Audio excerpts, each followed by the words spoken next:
اگر کبھی کوئی کام شروع کرنا ہو تو نیک کام شروع کر کے جاؤ، تاکہ اس کا دیکھ کر کے لوگ اور بھی وہ نیک میں کوئی کمی نہیں ہوگی، ان کو تو ان کا دیا جائے گا لیکن اتنا ہی شروع کرنے والے کو بھی دیا جائے گا۔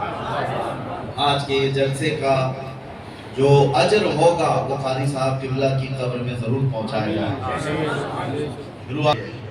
مسجد کی ہر قسم کے لوگوں کو امام جوڑ کر کے رکھتا ہے، مقتدی ایک فکر کے نہیں ہوتے، اس میں پٹھان بھی ہیں، سید بھی ہیں، شیخ بھی ہیں، اور پتہ نہیں کیسے کیسے سارے ہیں جو آپس میں ایک دوسرے کے رشتے بھی نہیں کرتے، لیکن وہ سب ایک صف میں کھڑے رہتے ہیں اور اس امام کی اقتداء میں۔ اور یہ اللہ تعالیٰ کا نظام ہے جو رب تبارک و تعالیٰ اس نظام کو قائم رکھا ہوا ہے۔ مجھے حیرت ہوتی ہے، قاری صاحب یہاں نہیں رہتے تھے، کرلا میں ان کا گھر تھا، تقریباً 12 سال کو وہاں سے آ کر فجر کی نماز پڑھایا کرتے تھے۔ تقریباً جہاں تک مجھے علم ہے، سالوں تک کوئی صبح ٹرین کا سفر کر کے آئے اور فجر کی نماز پڑھائے۔ ایک بات یاد رکھو میرے عزیز، یہ وہ لوگ ہیں جن کے متعلق فرمایا گیا مسجد کا وہ ٹکڑا جس پر وہ نماز پڑھتے تھے، ان کی جدائی کے غم میں وہ رونے لگتا۔ جب کسی ایسے بندے کا انتقال ہوتا ہے جو مسجد کا پابند تھا تو فرمایا گیا مسجد کا مصلی اس کے جانے پر رویا کرتا ہے۔ زندگی ہو تو ایسی کہ زمین کے ٹکڑے بھی روئیں، ایسی زندگی نہ ہو کہ زمین کا ٹکڑا کیا پوری دنیا بھی یہ نہ کہنے لگ جائے کہ دھرتی کا بوجھ چلا گیا۔ ایسی زندگی تو نہ گزارو۔ عیاش زندگی جس نے گزاری اس سے تو ہر کوئی پریشان ہے، ماں باپ بھائی بہن رشتہ دار سارے لوگ پریشان، محلہ پریشان۔ اب میں آپ کے سامنے ایک بات یہ بھی بتا رہا ہوں، ہر ایک کو تو موت کا مزہ چکھنا، آپ ہیں ہم ہیں سب تو اس دنیا سے جانے والے۔ لوگ جیتے ایسے ہیں جیسے ان کو جانا ہی نہیں ہے، لیکن یقین ایسا ہے، سب کو پتا ہے کہ دنیا کا بڑا سے بڑا بادشاہ بھی موت کے چنگل سے بچ نہیں سکتا۔ اور رب تعالیٰ نے قرآن میں فرمایا اینما تکونوا یدرککم الموت ولو کنتم فی بروج مشیدہ، تم جہاں کہیں بھی ہوگے موت تمہیں آ کر پکڑ لے گی، اگرچہ تم مضبوط قلعے میں کیوں نہ بیٹھ جاؤ۔ دنیا کا کوئی حکیم ایسا موجود نہیں تیار کیا جو موت سے بچا لے۔ سائنس اتنی ترقی کر کے بھی آج تک موت کی دوا نہیں بنا سکا، کوئی نہیں بنا سکتا قیامت تک۔ قرآن میں اللہ کا وعدہ ہے لِكُلِّ أُمَّةٍ أَجَلٌ، ہر جماعت کو یا ہر انسان کو موت آنی ہے۔ اذا جاء اجلهم فلا يستأخرون ساعة ولا يستقدمون، جب وہ اجل آ جائے، جب وہ وقت مقرر آ جائے تو اللہ تعالیٰ قرآن میں فرماتا ہے ایک سیکنڈ نہ پہلے آئے گی نہ بعد میں آئے گی، وہ وقت مقرر سب کا ہے۔ اچانک ہمارا بھی اعلان ہو جائے گا کہ دنیا سے چلے گئے انتقال کر کے، چند دنوں کے بعد پھر معمول پر سب لوگ آ جائیں اور سب لوگ اپنے اپنے گھر بار میں اسی طرح۔ حضرت سفیان ثوری رضی اللہ تعالیٰ عنہ فرماتے ہیں لوگ جو ہے گھروں کو کہتے ہیں نا، قاری صاحب کے گھر والے، ظاہر سی بات ان کے بچے بھی ہوں گے، کتنی بڑی آفت آئی ان کے گھر پر، اچانک باپ چلا گیا اور بچے یتیم ہو گئے، گھر کیسے چلے گا، بچیوں کو کون دیکھے گا، گھر والوں کی سوچتے ہیں صحیح بات، لیکن بزرگوں کا سوچنا کچھ اور ہی تھا۔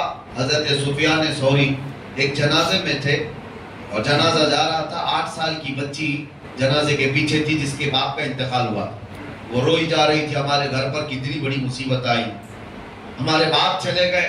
حضرت سفیان ثوری نے اس بچی کو دیکھ کر جواب دیا بیٹی تمہارے گھر پر نہیں، جو تمہارے باپ پر موت والی جو مصیبت آئی ہے اس سے بڑھ کر کبھی کوئی آئی نہیں سکتی۔ موت یہ ایسی آزمائش اور ایسی مصیبت کہ اس سے بڑی کچھ نہیں، تم لوگوں کا کیا گھر والوں کا، کل پھر کھڑے ہو جاؤ گے، 2 دن کھانا نہیں بنے گا، 3 دن نہیں بنے گا، پھر کھاؤ گے۔ موت انسان کے لیے سب سے بڑی مصائب کی آزمائش کی ایک ایسی بادشاہ کا نام ہے جس کے متعلق حضرت سفیان ثوری فرماتے ہیں کہ اپنے باپ سے پوچھو کہ کتنی بڑی مصیبت آئی، موت اس کو ہلکے میں مت لو، آسانی پہ مت لو۔ اور جب دفن کر کے آ گئے دوسرے دن وہ قبرستان گئے تھے. حضرت سفیان قبرستان گئے اور وہی بچی قبر کے پاس بیٹھی رو رہی اور کیا کہہ رہی تھی اپنے باپ سے کہ ابا جب آپ بیمار تھے تو بچھونے میں بچھا دیتی, اوڑھنے میں لا کے دیتی, آپ کو بھوک لگتی کھانے میں لاتی, دوائیاں میں پلاتی. کل کی رات کیسی گزری آپ کی؟ کون بستر پوچھا, کون اوڑھنا پوچھا, کون دوائیاں اور کون کھانے پوچھا؟ یہ اپنی بچی کے جذبات تھے جو اپنے باپ سے قبرستان میں قبر کے پاس بیٹھ کر کے وہ یوں مناجات کر رہی اپنے الفاظ سے. حضرت سفیان ثوری پیچھے سے سن رہے تھے. انہوں نے کہا بیٹی یہ پوچھ اپنے باپ سے, یہ مت پوچھ کہ بستر کون دیا, اوڑھنا کون دیا, دوائی کون دیا, کھانا کون دیا. یہ دنیا ختم ہو گئی. ان سے اب یہ پوچھ ہم نے جو کفن دیا تھا فرشتوں نے اسے باقی رکھا یا ختم کر دیا؟ یہ پوچھ ابھی کہ ہم نے نہلا کر کے بھیجا تھا, کہیں اس پر اللہ نے بچھو اور سانپ تو نہیں چھوڑ دی؟ ہم نے خوشبوئیں لگائی تھی, پیٹ کے پھٹنے کے بعد تعفن اور بدبوئیں تو نہیں پھیل گئی؟ یہ پوچھ اب مردے سے. میرے عزیزو, بعد کی جو منزل حضرت عثمان غنی رضی اللہ تعالیٰ خلفائے راشدین میں تیسرے نمبر پر, آپ جب قبرستان جاتے تھے اتنا روتے تھے کہ ان کی داڑھی سے آنسو کے قطرے گرنے لگ جاتے تھے. آپ کے غلام وہ کہتے کہ حضرت عثمان غنی سے کہ جب بھی آپ قبرستان کے پاس آتے اتنا کیوں غم کرتے ہیں, اتنا کیوں روتے؟ وہ کہتے کہ یہی ایک منزل ہے جس سے بندہ نکل گیا تو سب میں نکل جائے. یہی وہ منزل ہے. قبر کو آج لوگوں نے ہلکے میں لیا ہے. اب ممبئی والوں کا کیا ہے, 6 مہینے کے بعد قبریں کھج جاتی ہیں. تمہیں تو اور بڑی عبرت کی بات ہے. دیکھو نکلنے کے بعد کیسی ہڈیاں وہاں نکلتی. وہ وقت کے بڑے بڑے طاقتور سورما لوگ ہیں, بڑے بڑے پیسے والے لوگ ہیں, جو بڑی بڑی گاڑیوں میں گھومنے والے لوگ ہیں, جن کے گھٹنے سے لے کر ٹخنے تک کی ہڈیاں قبروں میں بکھری بھی ملتی ہیں. جب جب قبروں سے مٹیاں نکالی جاتی ہیں, کیا آپ نہیں دیکھتے سوکھی کھوپڑیاں باہر آتی ہیں؟ وہ کس کی ہیں؟ وہ بھی اپنے وقت کے بڑے بڑے طاقتور لوگ تھے, عمدہ کپڑے پہننے والے لوگ, عمدہ گھروں میں رہنے والے لوگ, بہت بڑے بڑے محلات میں رہنے والے لوگ بھی تھے. ان کے جسم گلا دیے گئے, سب ختم ہو گیا. رسول کریم صلی اللہ علیہ وسلم نے حضرت ابو ہریرہ کو دکھا کر کے فرمایا تھا, ایک گڑھے کے پاس جہاں مردوں کی بہت ساری ہڈیاں پڑی تھی, میرے آقا صلی اللہ علیہ وسلم نے فرمایا کہ ابو ہریرہ جانتے ہو یہ وہ لوگ ہیں جو عمدہ سواریوں پر سواری کیا کرتے تھے, بہت عمدہ لباس میں گھوما کرتے اور ان کے کھانے بڑے عمدہ تھے, لیکن آج یہ تعفن کا شکار ہیں, کیڑوں کی غذا بنا دیے. یہ انسان کو یہ باتیں اس لیے بتائی جاتی ہیں, اور خاص طور پر آپ سب کو میرے عزیزوں مسلمانوں, کہ جب بندے کو اپنا آخری سفر یاد ہوتا ہے تو غرور اور گھمنڈ میں کبھی نہیں آنا. جب اپنے انجام معلوم ہوتے ہیں تو کسی سے کیا لڑائیاں جھگڑے. جا کر کے دیکھو وہ قبرستانوں میں جن کے 40 سال سے باتیں بند تھی, اب تو وہ قریب میں پڑے ہوئے ایک دوسرے کے, وہاں کوئی جھگڑے نہیں ہے, کسی کی آواز نہیں آتی قبروں کے پاس. یہاں پڑوسیوں کے روز جھگڑوں کی آوازیں. یہ اندازہ کر لو کہ جانے کے بعد خاموش سالوں نہیں صدیوں تک شاید سونا پڑ جائے. تو یہاں پر ان گھروں میں جو حالات پیدا ہوئے ہیں ہمارے, حیرت کی بات ہے, ہم صفوں میں کھڑے ہوتے ہیں اور باہر جا کر ایک دوسرے کو سلام تک نہیں کرتے, ایک دوسرے کے مسافے بھی ختم ہیں. یہ جو نفرتوں کی دیواریں ہیں, انسان کو اگر اپنا آخری مقام معلوم ہو کہ سب چھوڑ کر کے تو جانا ہے کچھ. اور آپ کو بتاؤ, حضرت ابو ہریرہ رضی اللہ تعالیٰ عنہ فرماتے ہیں دنیا کی ایک ایسی چیز ہے جس کو ایکسپلین نہیں کیا جا سکتا. یعنی جنت بتائی جا سکتی کیسی ہے, حدیثوں میں معلوم ہے. حضور صلی اللہ تعالیٰ علیہ وسلم دیکھ کر کے آئے تھے, بتائے میرے آقا, جہنم کے مناظر بتائے گئے کہ کیسے کیسے عذابات ہیں, بہت ساری چیزیں, قبروں کے حالات بھی بتا دیے. لیکن حضرت ابو ہریرہ فرماتے ہیں ایک چیز ایسی ہے جس کو ایکسپلین نہیں کیا جا سکتا, وہ موت ہے. وہ کیسے انداز میں آتی ہے, کیونکہ جس نے چکھ لیا وہ بتانے کے لیے آیا نہیں. جس کو آئی موت وہ دوبارہ آ کر بتایا کبھی نہیں کہ کیسے آتی. اور جو پہلے سے بتایا ہے وہ یا تو پھر بزرگوں کی باتوں کو بتائے گا, ہاں اللہ کے نبی صلی اللہ تعالیٰ علیہ وسلم نے جو بتایا وہ ہمارے لیے یقینی. سنیے, موت کے سلسلے میں اس لیے میں عرض کر رہا ہوں کہ قاری صاحب قبلہ کو ان کی جو موت ہے, کچھ ایسی موتیں ہیں جو شوق لگا دیتی. ویسے تو ایک شاعر نے بہت خوب کہا ہے، موت اس کی جس کا کرے زمانہ افسوس، یوں تو یہاں آئے ہیں سبھی مرنے کے لیے، آئے تو سب ہیں مرنے کے لیے، لیکن کچھ موتیں ایسی ہیں جو ہلا دیتی، آدمی کو سوچ و بچار پر مجبور کر دیتی۔ جوان بندہ ہٹا کٹا، ایک دن پہلے اسی مسجد سے وہ میرے پاس آئے تھے، ایک دن پہلے کی بات کرتا ہوں، وکرولی پارک سائٹ آئے، کافی دیر تک بیٹھے رہے، گفتگو ہوتی رہی، اور انہوں نے کہا کہ حضرت مجھے اس سال رمضان میں مدینہ شریف جانا ہے۔ میں نے کہا قاری صاحب کیا تراویح نہیں پڑھا ہوگے؟ نہیں، اس سال ایسا ہے کہ برسوں بعد میں چھٹی لے رہا ہوں مسجد سے، ہماری ٹرسٹ نے دوسرے تراویح کے لیے یعنی حافظ کے لیے دوسرے کا وہ انتظام کرنے کے لیے میں نے کہہ دیا ہے، انہوں نے خود مجھے ٹرسٹ نے کہا کہ آپ جانا چاہیں رمضان مدینے میں گزار لیجیے۔ کہا بہت اچھی بات ہے۔ ہم حافظ لوگوں کا ایک بڑا مسئلہ یہ، میں خود 25 سال سے تراویح سنا رہا ہوں، الحمدللہ، اللہ تعالیٰ سلامت رکھے اور قیام قائم رکھے۔ آمین۔ اور پچھلے سال، اس سے پہلے سال میں نے اندر بھی تراویح چھوڑی نہیں ہے، پوری تراویح پڑھائی ہے۔ حافظ جو ہے تراویح سے کمپرومائز نہیں کرتا ہے، اسی وجہ سے ہمیں رمضان میں وہاں جانے کا موقع نہیں ملتا، اور اگر کبھی ملتا ہے تو چھوٹی سی جماعت ہی صحیح، وہاں جا کر کے بھی رمضان میں تراویح پڑھانا حافظ کے لیے ضروری ہوتا ہے۔ وہ پورے سال کا اس کا ایسا نہیں ہے کہ وہ نذرانے کے لیے پڑھاتا ہے، بلکہ اس کی یادداشت اور اس کے حافظے کے برقرار رکھنے کے لیے بہت ضروری ہے۔ تو ان سے میں نے کہا، انہوں نے کہا کہ برسوں بعد مجھے موقع ملا ہے، میں جانا چاہتا ہوں۔ بہت اچھی بات۔ پھر میرے ساتھ ہمارے وہ ادارے میں آئے، کچھ کام چل رہا تھا، کہا ہمارے پاس پی او پی والے ہیں، لڑکوں کو میں بھیج دیتا ہوں، اور یہ تمام باتیں ہوئی، نکل گئے، اور میں اجمیر شریف کے سفر پر میں پلین میں بیٹھا تھا، اسی وقت فون آیا کہ قاری صاحب کا انتقال۔ یقین نہیں ہوتا، یہ کچھ ایسی خبریں ہوتی ہیں۔ اس کے بعد پھر میرے عزیزو، یہ جو شاکنگ نیوز ہوتی ہے نا اس طرح کی ہلا دینے والی، تب بندے کو بہت زیادہ سنبھل جانا چاہیے۔ جو رات کا کھانا ہمارے ساتھ کھایا ہو اور ناشتے کے وقت وہ قبر میں سویا ہو، یہ ہے دنیا بدل جاتی ہے، پوری دنیا بدل گئی۔ ایک شام پہلے جو مغرب پڑھایا ہو اور دوسری شام مغرب میں وہ قبرستان میں سویا ہو، پوری دنیا تبدیل ہو جاتی ہے۔ آج ہم یہاں بیٹھے ہیں، ہم میں سے کسی کو نہیں پتا فجر ملنے والی ہے۔ یہ موت کا معاملہ اللہ تبارک و تعالیٰ نے اس طرح اسی لیے رکھا ہے کہ بندہ غرور و تکبر میں فرعون نہ بنے۔ آج پتا ہے آپ کو، پورے یہودی اور جو نئی ایجادات کرتے ہیں، ان کے پیچھے ایک بہت بڑا، جو میری اسٹڈی کا میں آپ کو بتا رہا ہوں، ان کو کیا لینا دینا ہے پوری دنیا کو، یہ جو نیو ورلڈ آرڈر جو کرتے ہیں کہ پوری دنیا کو گلوبل ولیج بنانا ہے، ایک دنیا بنانا ہے۔ آپ کو پتا ہے کو اپنے پاس رکھنا، دنیا کی ساری حکومت کو اپنے، کہ یہی قوم نے پوری دنیا میں ایسی حکمرانی کی کہ نمرود کو یہ بات کسی نے بتائی کہ دنیا کی ہر طاقت تمہیں نہیں تھا، لیکن اتنا تھا کہ اللہ ہے، خدا ہے، اور اس کے پاس یہ طاقت ہے۔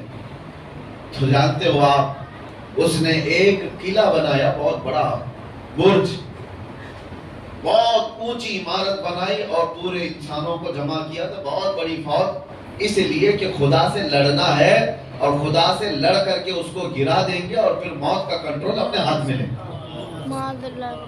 آپ سوچو، یہ بہت پہلے ہو چکا، بہت پہلے تاریخ میں، اور اس نے عمارت بھی بنائی اتنی بلند کہ آسمان تک لگنے جائے۔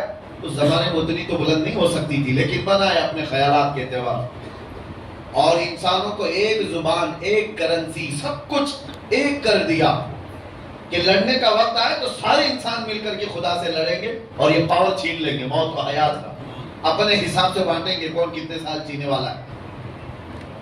ظالموں کو جب زیادہ طاقت ملتی ہے تو خدا بننے کا ایسا ہی غرور آتا ہے۔ اللہ تبارک و تعالیٰ سے لڑنے کا یہ فیصلہ کیا۔ یہ اسرائیلی روایات میں موجود ہے آج کہ اللہ نے فرشتوں میں سے ایک فرشتے سے کہا کہ آؤ دیکھو کہ ہمارے ایک بندے نے ہم سے لڑائی کا منصوبہ بنایا ہے، ایک فرشتے کو بھیجا، جاؤ دیکھ آؤ۔ جبرائیل میکائیل زمین پر آیا اور صرف پر ہلایا تھا تو اس کی پوری عمارت دھس گئی۔ جتنی فوج تھی وہ سب کی سب موت کا شکار ہو گئی، اور ایک دوسروں کی زبانوں کو مختلف کر دیا گیا، نہ اس کی زبان اسے پتا نہ اس کی زبان اس کو پتا۔ آج کے دور میں بھی، ترقیاتی دور میں، لوگوں کو یہ لگتا ہے یہ جو چھوٹی جماعت آج پوری دنیا کو کنٹرول کر رہی ہے، اس کو یہاں تک جانے کہ اسپیس میں جائیں، کہیں تو جائیں، ایک بار اپنی طاقت سے خدا کو زیر کر دیں اور موت کا پاور اپنے پاس لے لیں۔ اور قرآن میں رب تعالیٰ نے یہ فرمایا ہے لَن يَخْلُقُوا ذُبَابًا وَلَوِ اجْتَمَعُوا لَهُ، تم سارے انسان مل کر کے ایک مکھی بھی نہیں پیدا کر سکتے، اور مکھی اگر مر جائے تو اسے زندہ بھی نہیں کر سکتے۔ ضعف الطالب والمطلوب، قرآن میں اللہ نے فرمایا کتنی کمزور ہے تمہاری طاقت۔ اسی لیے میرے عزیزوں، موت کا ذکر ہم اس لیے کرتے ہیں کہ ہمیں ہماری کمزوری پتہ چلے، ہمیں ہماری حیثیت معلوم ہو، ہم کتنی حیثیت کے ہیں۔ ایک ٹھوکر لگنے پر موت آ سکتی ہے۔ اچھی اور بری کیا ہے؟ مصلی پر امامت کرتے ہوئے موت آئی، بظاہر بہت اچھی موت ہے، اور اگر کوئی ایکسیڈنٹ میں مر گیا، 40 ٹکڑوں میں ہو گیا، بہت بری موت۔ لوگوں کے ذہن میں یہ کورونا میں مرنے والوں کو لوگ بیچارے یہی سمجھتے تھے کہ کیا موت ہے بیچاری، 4 لوگ اٹھا نہیں پاتے، دیا جاتا ہے ایسی موت ہے ویسی نہ۔ مرنے کے انداز کو دیکھ کر کے موت کو اچھی اور بری آپ کنسیڈر نہیں کر سکتے۔ ایک بات آپ کو میں بتاؤں، موت اچھی کون سی ہے اور بری کون سی ہے، اور جنازے دیکھ کر کے بھی نہیں، جنازے میں بھی معیار نہیں، کسوٹی نہیں اچھی اور بری موت کا۔ اچھی اور بری موت کیا ہے؟ اگر غریب آدمی تنہا بھی مر گیا ہو، ایمان پہ مرا ہو تو سب سے اچھی موت، عشق رسول پہ گیا ہے تو سب سے اچھی موت ہے، اور لاکھوں کی بھیڑ میں کفر پہ مرا ہے تو سب سے بری موت ہے۔ بھیڑ لاکھوں کی ہو اور کفر پہ موت آئی ہے تو وہ سب سے بری موت ہے۔ اور ایمان پہ مراؤ، ایکسیڈنٹ ہوا ہو، 40 ٹکڑوں میں بدل گیا ہو، اسے چیل کوے کھا گیا ہو، شیر کھا گیا ہو، آگ جلا دی ہو، ایمان پہ مراؤ، عشق رسول کے ساتھ گیا ہو، وہ اچھی موت ہے۔ اور باقی اگر ایمان نہیں تھا مرنے کے بعد، پھر چاہے جتنے جلسے جلوس ہو جائے اس وہ کوئی اچھی موت نہیں۔ اسی طرح سے یہ بھی کہا گیا ہے مدینے میں مرنے کی تمنا سب کی ہوتی ہے، لیکن مدینے میں مرنے کے بعد جو فضیلت ہے مدینے میں مرنے والے کی، وہ ایمان کے ساتھ مرے تو فضیلت، ورنہ منافقین کو جنت البقیع سے نکال کر پھینک دیا جاتا ہے۔ یہ بھی بات یاد رکھو، قیامت کے دن مومنین کی شفاعت کرے گا۔ میرے آقا صلی اللہ تعالیٰ علیہ وسلم نے فرمایا جنت البقیع کے اس قبرستان سے 70,000 لوگ ایسے نکلیں گے قیامت کے دن، جن میں سے ہر میت 70,000 کی شفاعت کرے گا۔ فضیلت ہے ان کے لیے، لیکن وہ ایمان کے ساتھ گیا ہو، عشق رسول کے ساتھ گیا ہو۔ اور اسی لیے ہم تمنا بھی کرتے ہیں اللہ تعالیٰ، اللہ تیرے راستے میں ہمیں شہادت عطا فرما، کہ شہر میں موت عطا فرما۔ اچھا، ایک صاحب نے مجھ سے سوال کیا تھا کہ مطلب جنگ ہونا چاہیے مدینے میں، جنگ ہوگی، لوگ ماریں گے تب شہید ہوں گے، مدینے میں جنگ ہوگی، آپ لڑیں گے، آپ کو مارا جائے گا، آپ شہید ہوں گے، تب مدینے میں موت ہوگی، دونوں چیزیں ایک ساتھ کیسے آئیں گی؟ کہ اللہ تیرے راستے میں شہادت عطا کر اور موت مدینے میں عطا کر، اس کا مطلب جنگ مدینے میں ہونا چاہیے۔ سوال مجھ سے یہ کہا، لیکن میں آپ کو بتاتا ہوں میرے عزیزو، ہر شہادت جنگ سے ہی نہیں ہوتی۔ جنگ میں مر جائے صرف وہی شہید نہیں، وہ شہید حقیقی ہے، لیکن اللہ کے نبی صلی اللہ تعالیٰ علیہ وسلم نے شہید کی اور بھی اقسام بیان فرمائی۔ ہاں، جو ظلمن مارا گیا وہ بھی شہید ہے، لیکن کئی حادثے ایسے ہیں جس میں انتقال کیا ہوا وہ بھی شہید ہے۔ اور کتنی بڑی پیاری بات ہے، یہاں پر شہزادہ مسنہ میاں موجود ہے اور حضور مسنہ میاں رحمۃ اللہ تعالیٰ علیہ، جن کو یہ دعا کا مصداق کہا جا سکتا کہ اللہ نے ان کو شہادت بھی عطا کی اور موت بھی مدینے میں عطا کی، دونوں چیزیں ملی۔ ایک ہے نیچرل ڈیتھ، طبعی موت ہوئی ہو، لیکن ایک ہے حادثاتی موت، کچھ